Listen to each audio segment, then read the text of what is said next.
Здравствуй. Я знаю, что прибор не рабочий. Мой лорд, здравствуйте.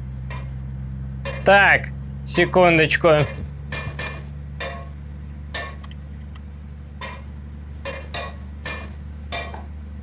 Да ты достал уже стучать! Зачем вы так его? Эту шину нужно постоянно простукивать. Даже когда прибор разобран? Она не относится к конкретно этой функции. Тогда сделай ему звуконепроницаемую комнату, чтобы я его больше не слышал.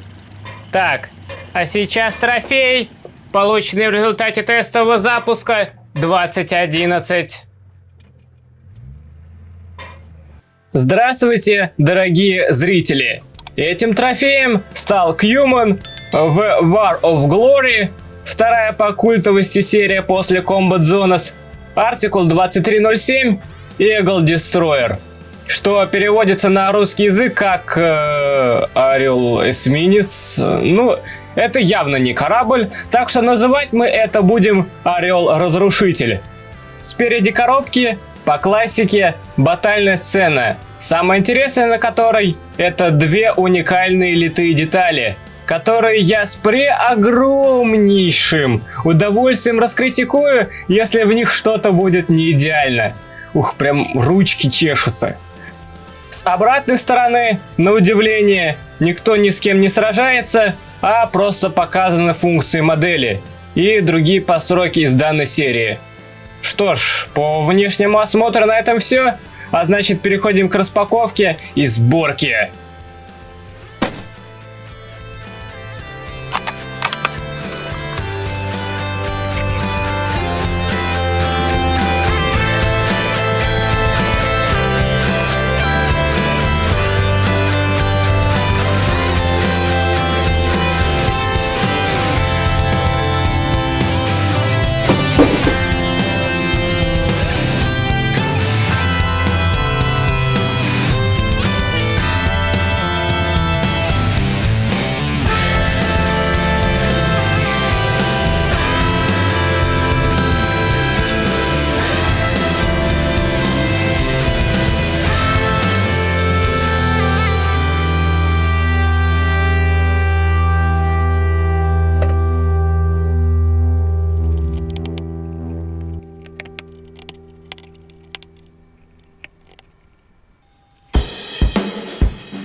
Ну вот и все. Мы собрали. И что я хочу сказать? Я хочу сказать, что не зря эта серия носит статус второй по культовости, ибо это гораздо лучше многого того, что Кьюман выпускал в последующем. Начнем с уникальных деталей. Голем оказался даже лучше того, что я ожидал. Он сборный, благодаря чему его полые внутренности скрыты, однако вес все же выдает в нем пустышку, а также он не гладкий, а шероховатый.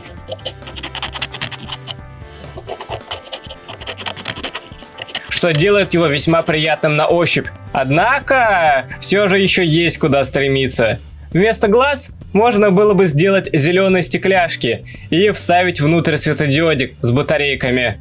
Орлиная голова на его фоне уже, конечно, похуже. Во-первых, она грязная. Во-вторых, она уже не имеет никакой фактуры. И в ней факт того, что крашеные части просто крашеные, уже намного заметнее. Но вот чего точно сильно не хватает даже хотя бы в покрашенном виде, так это клюва. То, что он абсолютно того же цвета с перьями, не круто. Даже если отключить придирчивую критику.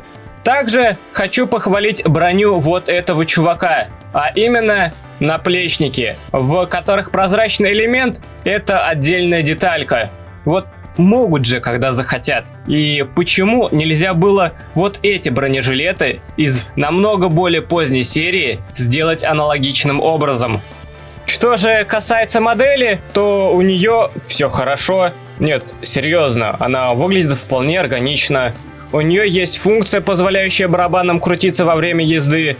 Причем эта функция даже немножко сложнее, чем то, что было в ледяном броневике.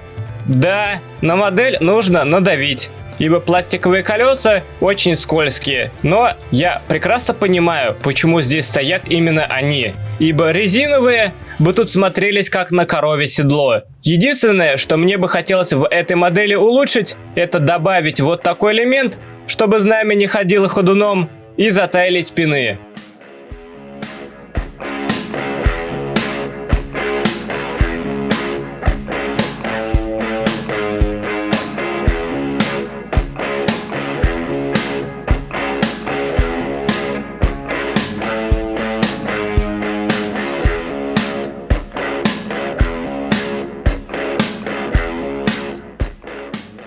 А также в дубине, которая принадлежит голему, убрать вот эту вот дырищу.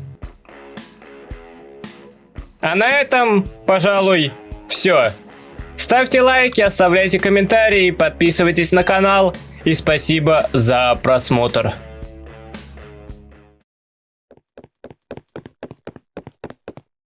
К отправке Скакса минутная готовность.